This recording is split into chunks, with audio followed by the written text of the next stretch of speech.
You are listening to Offensive Lines with Marlon and Boyd. Small stakes NFL gambling for the average fan. Welcome to Offensive Lines. I'm Marlon. I'm Boyd. And this is Preseason, Week 1 of the Offensive Lines podcast. Or as I like to call it, Day 14 of the Joey Bosa anachronistic holdout tour. Well, when's the cutoff for him when he can't play? Week 10. He just has to report before Week 10? Yeah, anytime he comes in, they can do it to Week 10. It's kind of like the Vincent Jackson holdout. The Chargers high point. So yeah, if he shows up anytime to Week 10, there was a deadline yesterday, I think, where we couldn't trade him. Right, I saw that. So who would you be trading him to at this point? Everybody else is signed. Oh, I know. I think the only thing would be like the Eli Manning Rivers draft day trade, right? Yeah. It would be some kind of pre-set up arrangement between the two teams. Which, by the way, Bosa's mom said, I wish we'd gone to Eli. Yeah, first time those words have ever been spoken. This is a joke, and this really pisses me off. Like, I got a list from Forbes. Like, supposedly there are two issues. One is the offset, which we briefly touched on, which we can get back to later, but it doesn't matter. It shouldn't matter if you drafted anyone with talent, because you will not be releasing them within 4 years. Yes. The second one is the Chargers want to make most of the signing bonus next year. Now, according to Forbes estimates, the number 3 draft spot, Joey Bosa this year, the total contract would have been just under $26 million, with just a hair over $17 million as the signing bonus. So say you give him 7 and want to give him 10, what kind of interest are you going to make on that money in a year? And this doesn't affect salary cap, because the signing bonus is still spread out over the 4 years of the rookie deals. Okay, that was going to be my question. Yeah. So what? Well, are they broke? That's a question, isn't it? It went through my mind too as soon as I looked it up. No, but they're not. They're an NFL team is never broke. It doesn't matter how bad your finances get. You'd always be able to borrow against the value of your franchise. Oh, absolutely. They'd be reverse mortgaging their team, like you do when you pay off your house. They did make most of their money in real estate, so it's a bloody fiasco. The whole reason the veterans, the deal got signed for the last CBA was the veterans took their money and screwed over the rookies. Contract holdouts like this were and should be a thing of the past, because there's not. You're arguing over nickels or pennies, probably more accurately. Yeah, in the grand scheme of things, what's the salary cap, like 150 or something? It's peanuts in the grand scheme of things. Yeah, and whereas you used to, Sam Bradford, was $20 million on his rookie deal when, that made him better paid than most veteran quarterbacks. This is $6.5 million a year. It's not chump change, but it's not what these guys would be holding out for if they had the power. No. And that didn't really work out for the veterans either, because there's a lot of them don't get jobs. Yeah. Well, let's just say the union didn't do a real good job for its constituency in that last deal. Yeah, that was supposed to help the 8, 9, 10-year vets. It's helping the guys at the end of their first contract. Yeah. You guys going into their fifth year, they're getting paid. So that money's just tricked that group. It hasn't really extended into the 8, 9-year guys anymore. Those are the guys that are still getting screwed. So it doesn't matter how you work. The veterans are never going to get their money once they hit a certain age. You got to be in that fucking 25 to 28-year-old range to get paid now. Yeah. Yeah, I mean, look so at they've Antoine actually Golden, screwed themselves. right? They were better off getting the money to the rookies because the money's never going to the older guys. But as a fan, I actually don't mind this because the draft was meaningless because everyone in the top 10 held out till almost training camp. No one got a deal done unless they got it done before the player was even drafted. Was the way it was working at the end. And I don't mind a guy doing 4 years of work and then getting paid. Because then you're paying them on their performance. I know, but you've shrunk the pool of eligible players to get that money. So there's more money to be paid, but it's going to a smaller group of players. You got to be top tier to get the big money anymore. It doesn't trickle down to the second level guys, except at quarterback. Every other position gets screwed. Well, running back certainly does. Interior linemen are doing just fine. Mid-level interior linemen. But that goes with whatever the prevailing fucking theory is on who's the most important on the team. Yeah, but it's always going to go that way, right? No, but it changes, though. Remember when you had to have the left tackles were the guys you always had to pay? Now it switches. Now, you're getting Von Miller's making more money because they're more valuable and there's less of them. Or it'll keep changing, but it's still that same... I'm not necessarily against that. No, but they've shrunk it down from where you would pay...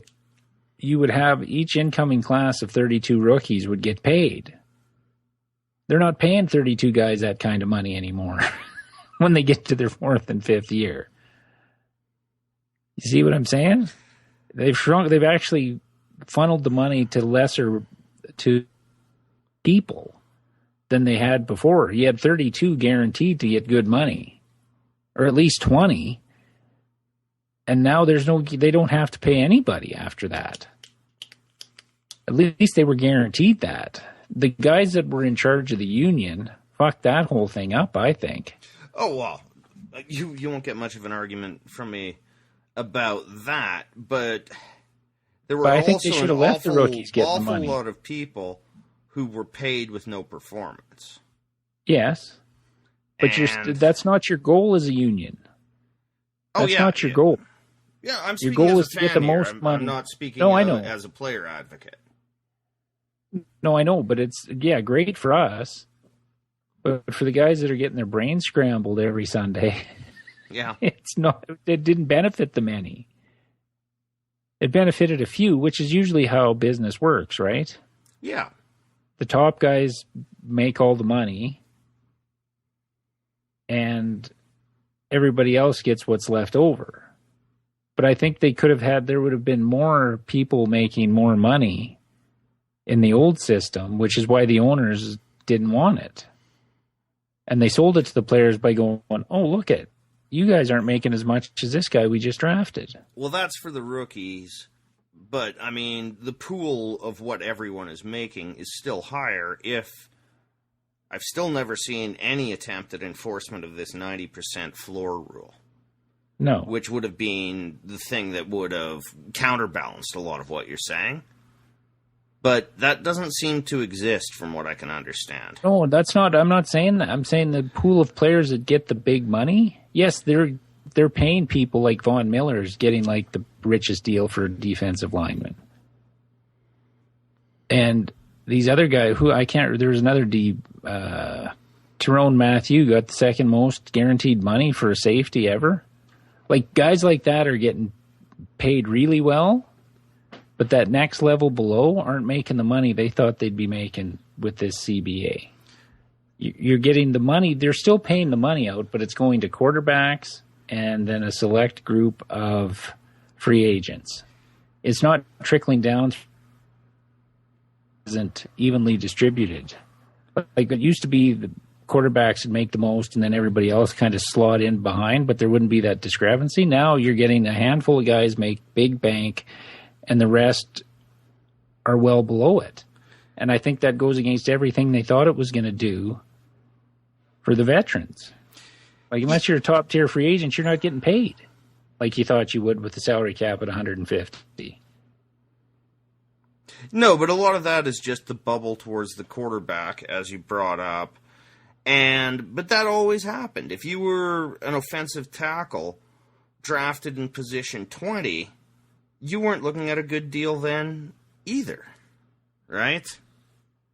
No, I know, but the money isn't trickling through. Oh, well, that extra money trickle-down economics has never worked in any situation, so... I know. It sounded good on paper when they made this deal for the veterans, but it's not working that way, in my opinion. Yeah, and I know that has nothing to do with Bosa, but... No, I mean, I'd like to see some numbers sort of for second contracts, free agent contracts for, not replacement level players, but the... second tier players. Because some guys, Robert Quinn at 14, his second contract was fine. Pouncey was fine. I'm just looking at the 2011 round one. Alden Smith, it's a different situation. Yeah. Julio, Patrick Peterson, I'm looking at the top 17 here, and almost everyone is getting paid in the top 17 in their second deal. Right, but... with the exception of Christian Ponder, Blaine Gabbert. It's the quarterbacks who aren't getting the second deal because they don't perform. Most of these other positions are doing well. It's not going any further than that. Like, the guy in his third contract isn't getting paid. Yeah. And those 17, that... to me, would be an anomaly year. That the top 17 are that good. Well, no, I'm going back to a different draft class here. Again, Robert Griffin, who's an outlier on many levels. Trent Richardson is just a bust, but Matt Khalil's doing fine. Justin Blackmon, another bust. Nightmare. You see, now those are the things where I'm saying, as a fan of the game, the notion that Trent Richardson didn't take a team for $40 million by holding out is kind of the positive I like as a fan. No, I know. I'm just saying the players would have benefited more had all 30 in the first round got paid instead of 8. Like, the top 8 make the most or whatever, the slots work, and then it goes down from there. Where before, you actually could... I just think it worked better for the players. It probably in the short did. term. But as I said, I'm not a player advocate. I always side with them, but I'm still not going to advocate them getting paid for lack of performance. Well, no, I know, but the union's argument doesn't really work. Because they were thinking it was going to benefit them, and it has. Thinking what happened was their membership couldn't live without the game checks. This is what we said at the time. No, I know. It's true. But deal they thought would benefit the older guys, and it hasn't. It hasn't improved the 8, 9, 10-year vet. It hasn't. No. His contract. And that's what that was put in. That money was earmarked for veterans. That's how it was sold. And it hasn't worked that way. It's going to the 5th, 6th, and 7th year contract. Like, their 5th year in the league, that's when you get paid now. Yeah, if you but make that's it that also far. their prime, right? I mean, this is an athletic endeavor. The notion that you should get paid at 32, I would much rather pay a 27-year-old who's shown performance. Yes, I know, but I'm just saying how it was sold. I'm not arguing against how they're doing it. Yeah. It's just there's so many risks in football. You're better off getting paid early than late. Yes. That's my argument. Yeah, and you're right. The guys who thought they were going to get paid late aren't getting paid late, and that shouldn't be a surprise. They're out of the league at 29 now. But I think the way I think the way it was sold ultimately was the membership was screaming, I can't afford to go without a game check again. That's how it was sold. Totally. And then the union, like, it would be a bitch to be the union for the NFL players, because you've got a membership who is, let's just say, irresponsible in many ways. So they want They're not the very world solidified. Yeah, there's no solidarity in football like No. you get in baseball or hockey, even basketball. No, basketball is just as bad. But like baseball canceled the season because the players wouldn't cave. Mm-hmm. Football won't do it. Well, and they won't do it because, certainly a majority Like of the members, just by the time of that absolute lack of game checks. But we didn't even get to game check status. No, but in the last one. They can't even. And guys were taking out loans. Handle the roster bonuses for training camp. They can't live without. They were that. taking out loans. They've taken out loans. Vince Young took out a $3 million loan before the season even started. As much as we like to rip on the union, I also understand that this would be an incredibly challenging group of employees to represent correctly. Well, yeah, and like, is Bosa even represented to have any contact? If he hasn't signed a contract, is he even included? Would he get any representation or guidance from the NFLPA? If it goes past week 10, yeah, he is represented. His agent is CAA. But if it goes past week 10, he can re-enter the draft next year. Which that seems to be his next move. But, I'm on his side here, by the way. Like, no, but professionally it makes no sense because he's not going 3 sitting out a year. No. Not. No, and let's just have an example, just from Forbes here, which did the numbers. At 3, your total contract, as I said, would be about $26 million. At 11, you're down to about $14 million. It falls off a cliff pretty fast, which is kind of what you were saying. Yeah, so why? And I'm not picking a side here, but why wouldn't he sign if the drop-off's that far off? Like, what's he at risk of losing if he signs what the Chargers offered? How much would it impact him? We're saying it's peanuts and pennies. It amounts to pennies with the Chargers, but what would he financially lose if it went the way the Chargers, if he doesn't? Well, he would lose the opportunity. Like, I think any return he could take on the $10 million. I don't know what the difference is about spreading out the signing bonus, but let's say it's 7 and 10. But he's guaranteed $17 million. Yeah. Yeah, no, you're right. It does make sense, but because he wouldn't even go 11. What does it drop down to at like 18 or 19? You see, I don't have that. I just took the first page from the article. Yeah, that's fine. I just look it up, but that's because he's not. When you haven't played football for a year, and you were a bitch to sign before. Who's taking you in the top 10 when you haven't played for a year? Yeah, I think it'll be done, and I do think it's not so much system or anything like that you really lose by missing in training camp. Well, not for I've always been of the opinion, though, that the lack of work makes you more prone to injury. I'd like to see one of these stats freaks check for a correlation of that back when, holdouts happened. Anyway. It's a piss off because weird. The team, it's a lot easier, I think, for an organization that's worth $1.7 billion to just say, fine, fuck it. And they're saying, oh, well, we have a system and a protocol. As I said to you last night, how many Super Bowls has that system and protocol won you?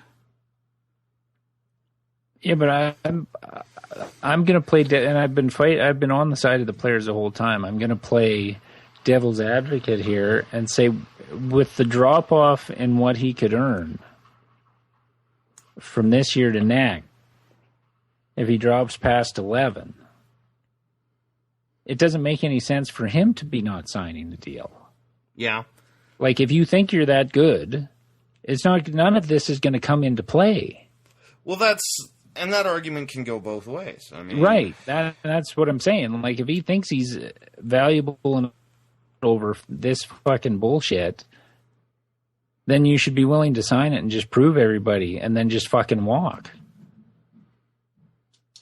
The one thing did piss me off. It's like Antonio Gates came out and said, well, he's just got to be a man and show up.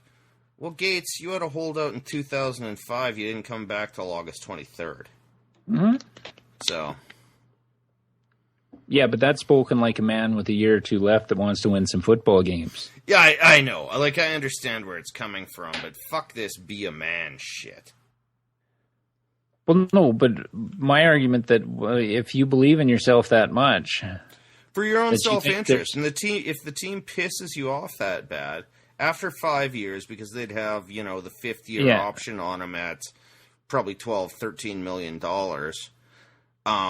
then after 5, you just say, I don't care how much money you bring to the fucking table. Fuck you.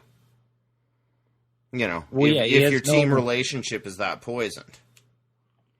But what's the advantage for either side? This is what's so confusing to me.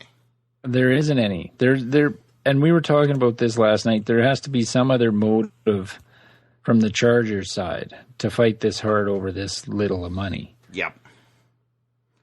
And we couldn't quite figure it out. And all I can think is whatever options my gang of idiots running this team, this platoon of morons, the ownership group,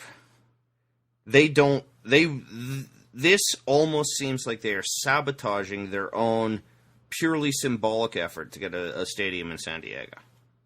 Well, that's kind of the only conclusion we could come up with last night. And I thought it might have been a way to get this type of language out of contracts at some level, just for the precedent setting, and that the Chargers were in a position where their fan base is weak already, or weakened, that it's not... Is this even a big story in San Diego? Yeah, it kind of is, but it's also it's already entrenched the nay voters. But does anybody care? Like, it might be in the papers. It might be on the papers and on their sportscasts, but does anybody... Because the Chargers fans don't give a fuck on most days. Very true. So, if they don't care, and we kind of hashed out that we didn't think. No, because as far as I can tell, this slotting favors the ownership. I don't know how much better they could do by eliminating this system. This system seems to me to really alleviate a lot of the risk the owners used to go through with high draft picks. Okay, now what if they get this language out where it's just mandatory that you're able to claw back signing bonus once they sign with another team if you cut them? That eliminates all risk to drafting somebody. Yeah, but I went through, from 2011, when this came in, there is one player that I could find that this affects, and that's RG3. One. And I don't know if he had the offset language or not, but his deal with Cleveland is like $6 million guaranteed. So one player out of 5 years, 32, 160, this mattered. Then I don't know what they're, what we said, they're just trying to sabotage their own fan base and just turn everybody against him so the move is easier. But that doesn't really make sense either. That almost fits with how they dealt with Eric Weddle. Yeah, but that doesn't make any sense either, though. Because then they lessen their bargaining power in LA. I think they're masturbating to some wet dream of Vegas now. No, the Raiders are going to Vegas, if anybody goes. We'll see. I don't think they have a clue. I don't think they have a plan, in spite of their much vaunted principles and protocols. Like, do you honestly think, like Werner, the cornerback we drafted last year, do you think if Bosa gets no offset language and,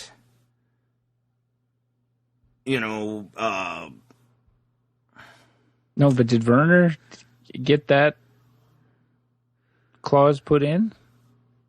I don't know, because usually this isn't announced because it just gets done, right? Yeah, well, I'm thinking he probably did.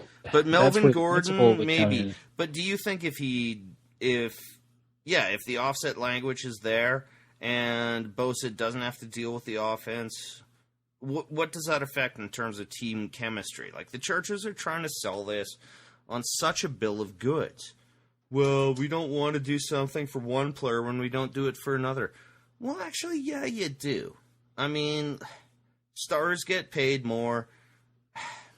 It's such a bag of horse shit that it makes no sense. Well, on both sides. Yes. Like, if you're that sure in your ability, then it shouldn't matter. Yeah, why do you worry about your potential paycheck if you get bounced before your fourth year? If you're bounced before your fourth year, you're probably going to be signing for league minimum somewhere. Yeah. Someone's going to take a flyer, probably the Patriots. Yeah, or they're going to try and trade you first. So they'll try and get a 6th or 7th round draft pick for you before just cutting you. Yeah. So, and somebody take a flyer on him for a year. Yeah, but that's not going to be significant in terms of a double dip. If you suck, your earnings potential is affected by far more than offset language. Again, see Trent Richardson. Yeah, but look at even he got traded. So yeah, he never got to the fourth year of any deal. So nevertheless, I'm really pissed off. I'm disgusted. It's, again, when we were chatting last night, I'm just like, we're in this position of terrible fucking owners. I just wish I knew what the benefit was to either guy for this, or either side of this go dragging on. I mean, I hate to say it's a pissing contest, but that's what just it turns such a into. Fucking terrible cliche, but that's all I can see here. Well, now, yes. Talasco wants to be John Elway with his... No, but somebody got pissed off enough. Yeah. Somebody got pissed off enough. And that's all. One side gets pissed off enough, and that's it. They haven't talked in 2 weeks. Yeah. One thing interesting, of all the, like, high draft picks, like first and second round, I believe, all represented by CAA. Yeah, but that shouldn't matter either. It shouldn't, but if they've decided to draw a line, and, like, at that point, then Bosa's being used as a tool by his agency. Yeah, but that doesn't... No, because all they would tell him is nobody else has this. Why would you take it? We recommend you don't sign it, because nobody else has it. Everybody else that signed in your draft class doesn't have this language. But a lot of them do, and it's hard to figure out who does and doesn't have the offset language. See, they're trying to get rid of it. But why would you? It makes no sense economically. No, but if a lot of players are signing already without it, or with that in, that they can come and claw back the... No, but I don't think Jared Goff or Carson Wentz have any offset language. I think typically in like the top 10, no one does. No, that's kind of one of your benefits of being a top 10.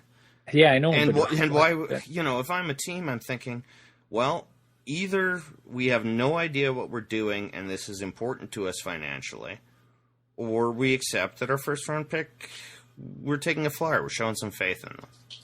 No, but there's more to it than... There has to be, but But why? Or maybe it's just that simple. It's just they want to act tough, both sides. Well, now what you're telling me that there's lots of players do have that language in there that they can claw back the signing bonus. They want to get it implemented into the top 10 now. And the Chargers make perfect sense to be the team to try and push it. But since it came through, Boyd, there's one player it affects. I know. This is just statistically, like any accountant would tell you, this is not worth what you're losing in your fight and your PR. If you look at your I know, but they don't. That's why costs. That's why the Chargers make perfect sense. There's no bad PR. But I just their fan base is non-existent in San Diego. Okay, here we're getting down to actually having a plan, and I think what turns out is we're just wildly incompetent. No, I'm going back to my original hypothesis where the Chargers are with the backing of other owners, are doing this to make a statement and try and get things changed. And I know it means very few millions of dollars, but these guys don't like giving out millions of dollars ever. Well, the only team it's cost, and we don't even know if it's cost, but again, the only player since these rules have been in that I can see this being even a matter of any money at all is RG3. I know, but from owners that try and wring every last dollar out of every last partner and the control of everything, it makes sense. Well, they try and control every last detail. And if they don't like something, if this is one of the things they didn't like in the CBA, but they signed it, this could be their fucking way of dealing with it. It's just it's the only thing that makes sense with the amount of money it is. Because most people, like you're saying, an accountant would tell you you're fucking stupid for doing it. Yeah. But we've never implied that NFL owners are the most brilliant when it comes to running this particular business. Yeah. They may look at it totally different. Let's revisit they don't look it at in a football week. Players like normal fucking employees. No. Because they don't negotiate with normal employees like this. Let's look at it in a week. Because, yes, you're right. That's possible. But I also think let's use the most likely alternative, which is the Chargers are incompetent and dicks. Because we have seen that recently with the Eric Weddle fiasco. We have some prior evidence of their incompetence and their dickishness. Yes, but why would they? This guy has done nothing to them. Why would they be wanting to be a dick to him? What did Eric Weddle do for them except be the most popular and best defensive player they had for 8 bad years?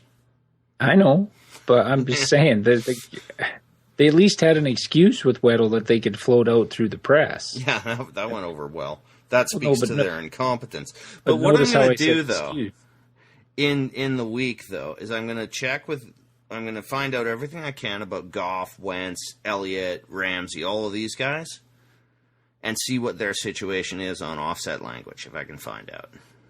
Okay. There's a few good websites that really break down the deals. They were very helpful in what I've been researching about this. So I'll do a little deeper research because I'm certain it won't be resolved in a week. I mean, this is how beat down I am as a Chargers fan. I know that this will linger. But see, I don't know where. What would the Chargers benefit if he goes back in the draft? Do they get a compensatory pick? Yeah, I don't think so. I think we just lose it. But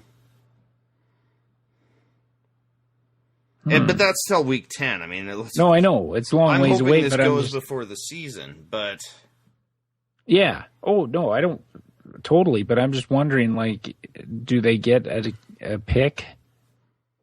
Like, when you lose a free agent, you get a pick. Oh yeah, totally. I don't know. That's something to find out too. But this is unprecedented. So yeah, let's talk some good shit. Let's get some betting in. Yeah. See, I told you we said we'd do a short one and we'd spend. Yeah, well, I won't make any predictions on our time here. It is week 1 of preseason after the NFL once again looked brilliant by managing to cancel the Hall of Fame game. Did you read the story on that? I've read a few. What are you referring to specifically? Well, no, just the wrong paint. It started melting and bubbling or whatever, or it was too slick. And so hard as a rock. And the geniuses that applied the paint thought, well, we'll heat it to try and get it off. Well, what they ended up doing was melting the rubber pellets that make up the plane surface. So it turned into like a glue. So then they brought out the fucking, the things you see around here, the brushes on the little mini fucking cats, the mini fucking front end loader things that brush the snow off the sidewalks. They tried to do that. That didn't work. Then they put paint thinner on it, which one of the team executives for, I think, Green Bay saw the label on it that said harmful if comes in contact with the skin, which you're going to be doing when you tackle somebody on the field. And that's when they finally called it, after they'd poured the fucking paint thinner on that was potentially toxic. I love how the NFL, the Hall of Fame is a separate organization. 8 owners are members of that board of the Hall of Fame thing. So, not as separate an entity from the NFL ownership. And it's not like NFL fields are safe. And now there's a class action lawsuit about the people that traveled from a distance to go see the game. Oh yeah, we'll give you refund your ticket price. Well, yeah, but I spent $2,000 getting here and in hotels and fucking everything else. It's not like Canton is a 5 million person metropolis that fills the stadium. Oh, and I assume this is a lot of Green Bay fans because of Favre's induction. Yeah. And Colts fans with Harrison and Dungy. Oh, yeah. Fuck. So, yeah, the people traveling from all over the fucking place. But the NFL, I read today, has spent $20 million defending any sort of compensatory refund for the ice storm in the Dallas Super Bowl and overselling that. And people say that could have been settled for far, far less than the $20 million they've spent. Yeah, but you can't set a precedent. Exactly. You're just going to open your wallets when somebody sues. Well, That's right.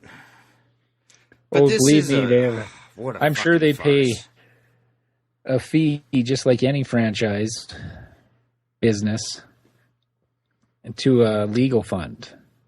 Every year, so much is funneled towards that for that sole purpose, and even more so now with the concussion lawsuits and everything. Oh, weirdly enough, I would do the same thing, by the way.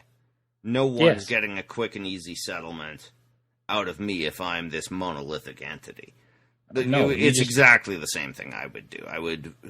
I would spend more money to fight it, dissuade future lawsuits. Yeah, and just bury them in fucking paperwork. It's one law firm trying to fucking take on the NFL. Well, they're just going, well, good luck. They tried it with concussions. That didn't work.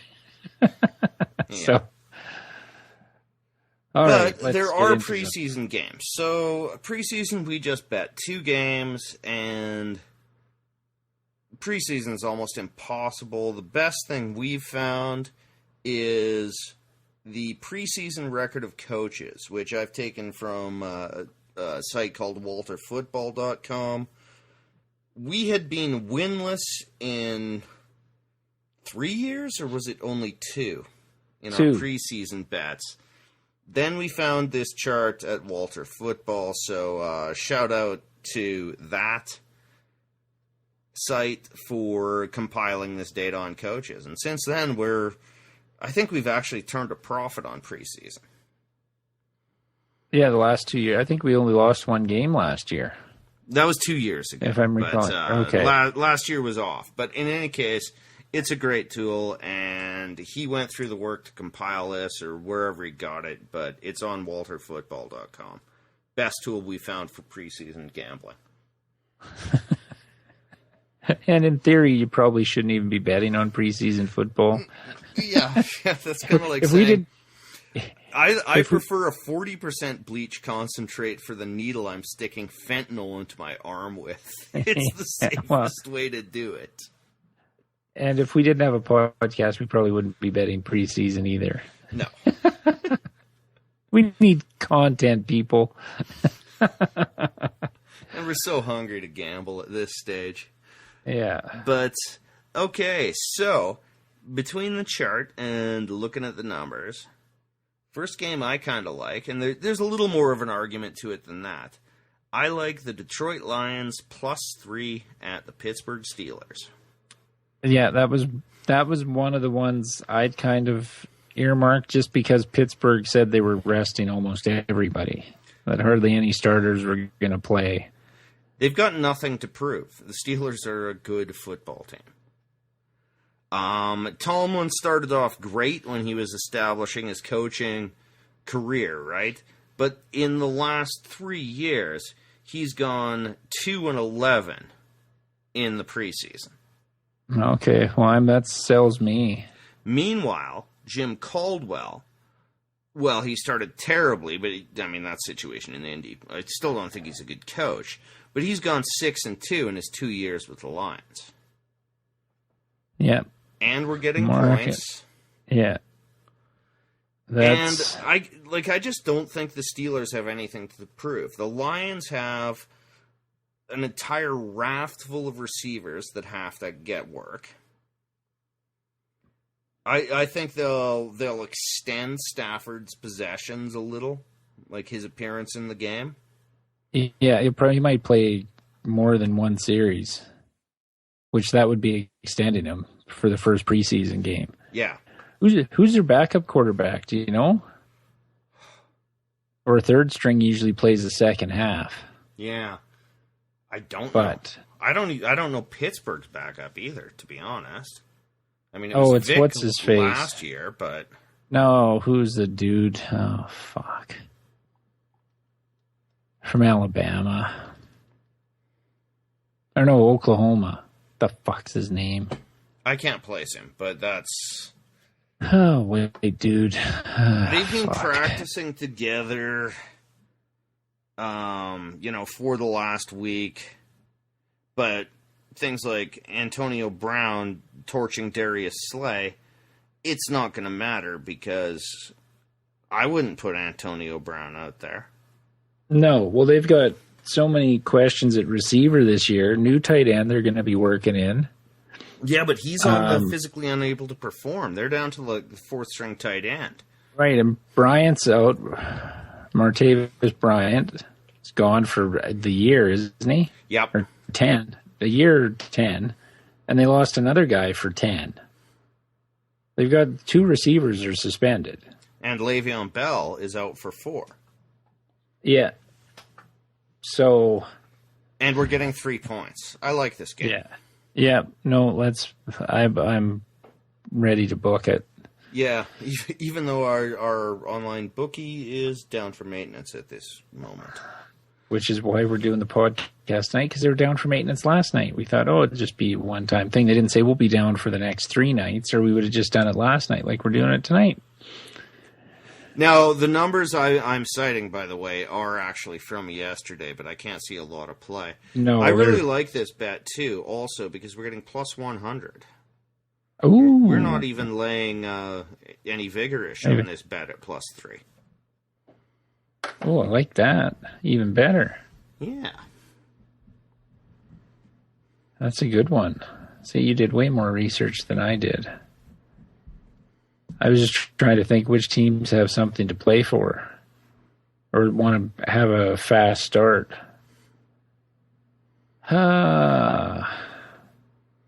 Detroit has more moving pieces that have to be tested. That's sort of where I'm going. Well, I've got one that we've bet every year in the holster based on their coach's record, but one thing is new coaches generally put more emphasis on preseason than veteran coaches.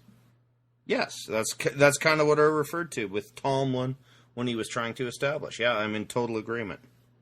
So I'm looking at Miami, and they're probably +3 over the Giants because most of the games are +3. That is correct. -115. Okay. But that's one. Don't worry. Like, we've discussed this before. Our philosophy is worry less about price than picking winners. Yes. Miami's got a mid-season last year. This is his first full year.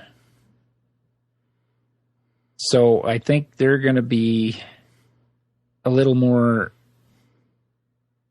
geared up for the game. Yeah, they replaced their interim coach. Oh, did they? Oh, yeah. It was PC. Yeah, they got Bro, Gase. right? Yeah, they got Adam Gase. Gase. Yeah. The next guy to fail to make Ryan Tannehill an acceptable quarterback. Oh, that's my thinking on the Dolphins. Okay. That's okay. We both think the Giants are a disaster, but they also have a brand new head coach in McAdoo. Right. So that kind of balances there. Balances out. Okay. Good point.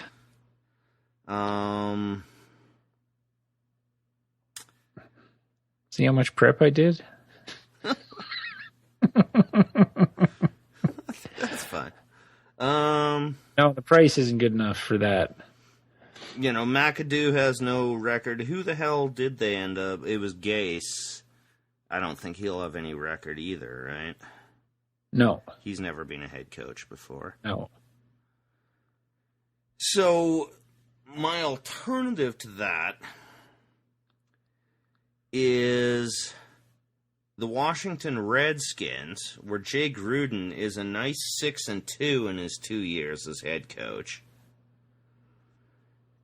versus Atlanta Falcons, which has Dan Quinn, who is a mere 2-2.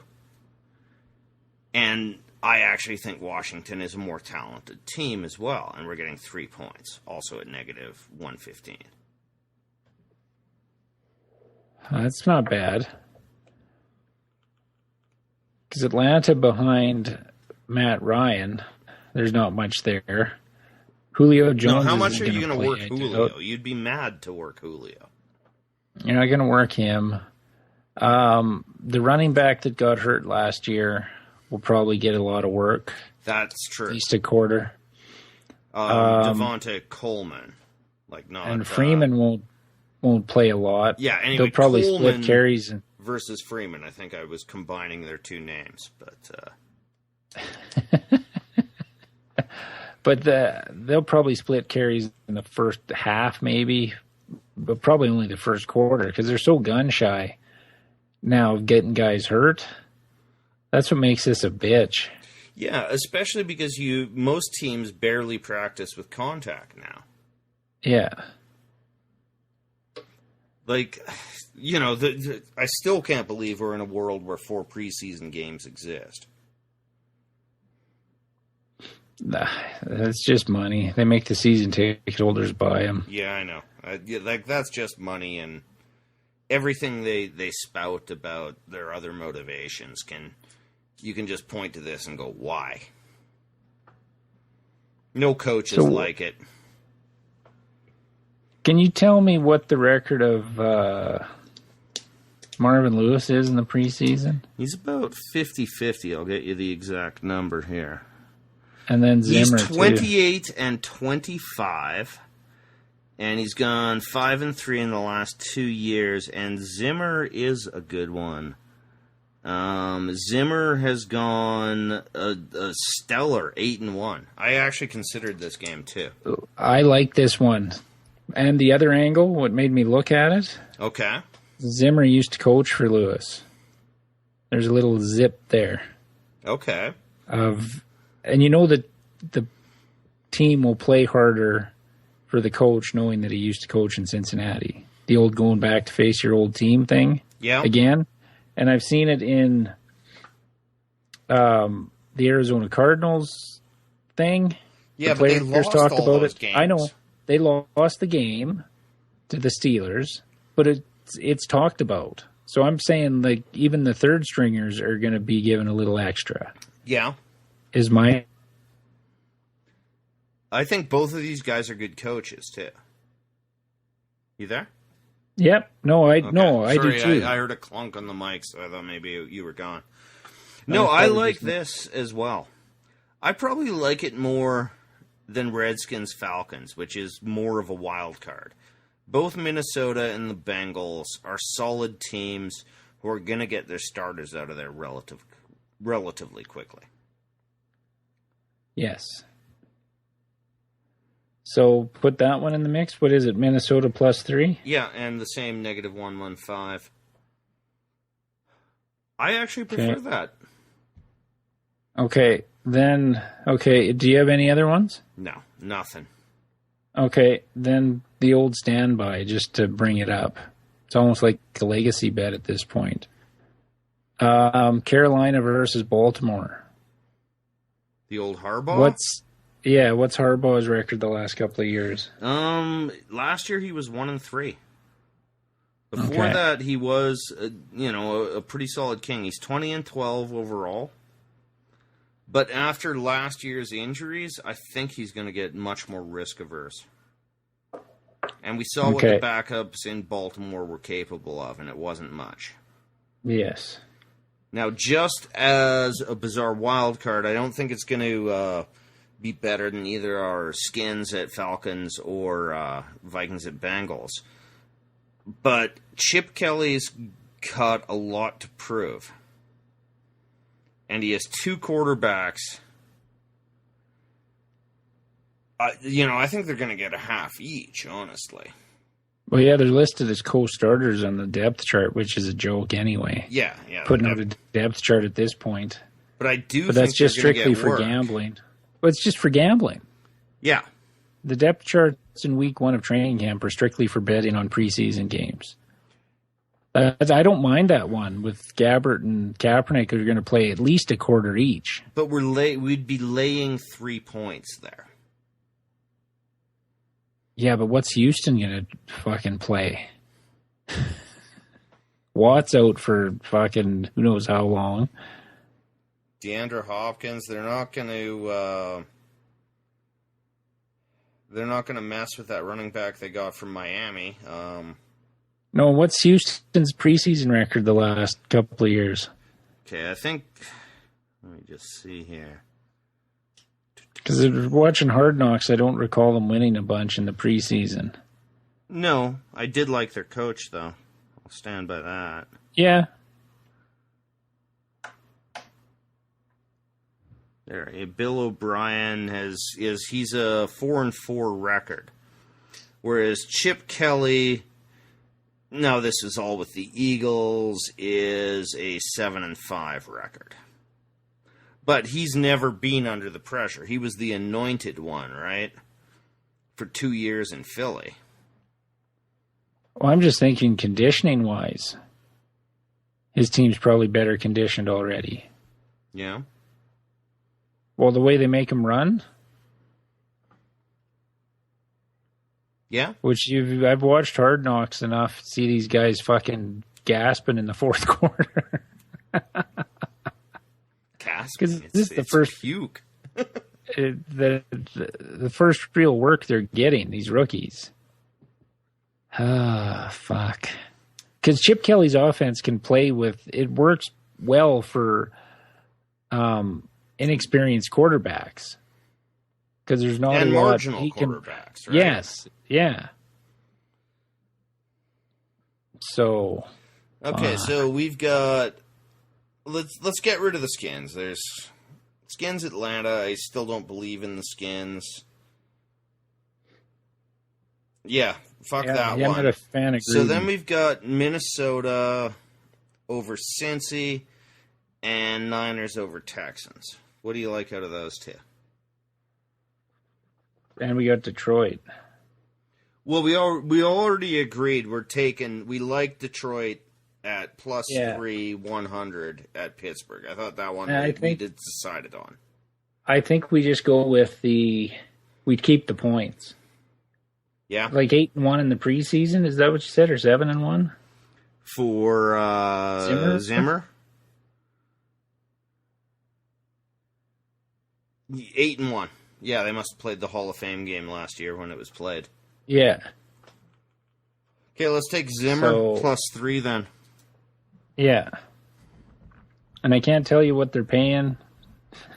What it says is -115. That's fine. Yeah, no, but I mean what the $5 bet will pay. Yeah. I can't give any of that information, but I'll tweet it out. I'll tweet it out after I can place the bet, which should be in about 20 minutes, as we're recording this at 20-1 in the AM. And what are we at time-wise? We're at 55 minutes, so we're at a perfect position to wrap this up. All right, so you want to recap our bets? We are taking, in the preseason, because we're degenerate idiots, we are taking Detroit +3 at Pittsburgh. We believe we're getting an even bet. And the points. We are taking Minnesota +3 at Cincinnati. Mainly here we're betting, as horrible as it sounds to say, we're betting on Caldwell. That hurts me. But we're also betting on Mike Zimmer, who we both kind of like as a coach a lot. Yes. And the preseason records, they have 3 losses and 14 wins between the two of them. So, yeah, there's no predictors other than that that you could go off in the preseason. Because everybody's just trying to find a rookie that can help and not get the starters hurt. The games are meaningless. Oh, yeah. Which is why it's such a bitch to bet and why we're just kind of fucking around with it. But I'll be more prepared in the regular season. But this is still kind of our process. Though in the regular season, we go every single game, we break down what we think. This, we're jumping around. So for new and future listeners, yeah, we will pick a side on every game. We'll only bet 4 of them. Yes. And as a tease, I wanted to throw this out there. Chargers and Titans play each other this year. We're going to try something we've never done before. Because I'm a Titans fan, Marlon's a Chargers fan. We're going to do a live podcast during the game. And hopefully stream it out over YouTube. So you can see our reactions to the game. Which I think would be fucking a blast to do. An absolute blast to do. Because we've never done a podcast in person together. It's always over Skype. So I'm looking forward to that. And I think it's week 11 or something. I don't even know. I think it's in November, but it's going to be fun. We should actually be doing, if we could actually get a feed of the game, we should have done a trial run this Saturday. Yeah, no, that would ruin it. But I was thinking that. But we do have a 1 beer bet going on the Chargers-Titans preseason game. And Marlon actually asked for the points. I did.